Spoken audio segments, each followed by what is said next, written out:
સૂર્યોદય સાથે જ રાધનપુરની ધરતી પર જીવન ધબકતું હતું. ધૂળિયા માર્ગો પર ઊંટોના કાફલા ચાલતા, વેપારીઓની અવરજવરથી બજારો ગૂંજતા. રાજસ્થાન, કચ્છ અને ઉત્તર ગુજરાતને જોડતો આ માર્ગ રાધનપુરને મહત્વનું કેન્દ્ર બનાવતો ગયો. સમય બદલાયો અને રાધનપુર એક સ્વતંત્ર રજવાડું બન્યું.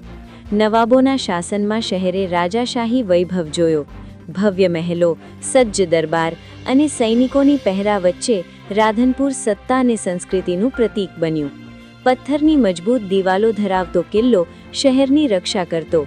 કિલ્લાની ઉપર લહેરાતા ધ્વજ રાધનપુરના ગૌરવની જાહેરાત કરતા. અહીંથી શાસન થતું, ન્યાય અપાતો અને ઇતિહાસ રચાતો. આ શહેરની ખાસ ઓળખ હતી તેની સહઅસ્તિત્વની ભાવના. એક જ ગલીએ મંદિરની ઘંટડી વાગતી અને થોડી દૂર મસ્જિદમાંથી અઝાન સંભળાતી. લોકો શાંતિથી સાથે જીવતા. એ જ રાધનપુરની સાચી ઓળખ હતી. બ્રિટિશ કાળ આવ્યો. રાજાશાહી ધીમે ધીમે અસ્ત થવા લાગી. સિંહાસનોની ચમક ઓછી પડી, પરંતુ રાધનપુરનો આત્મા ટક્યો. સ્વતંત્રતા બાદ શહેર નવી ઓળખ સાથે ભારતનો ભાગ બન્યો. આજે આધુનિક રસ્તાઓ વચ્ચે પણ રાધનપુરનો ભૂતકાળ શ્વાસ લે છે.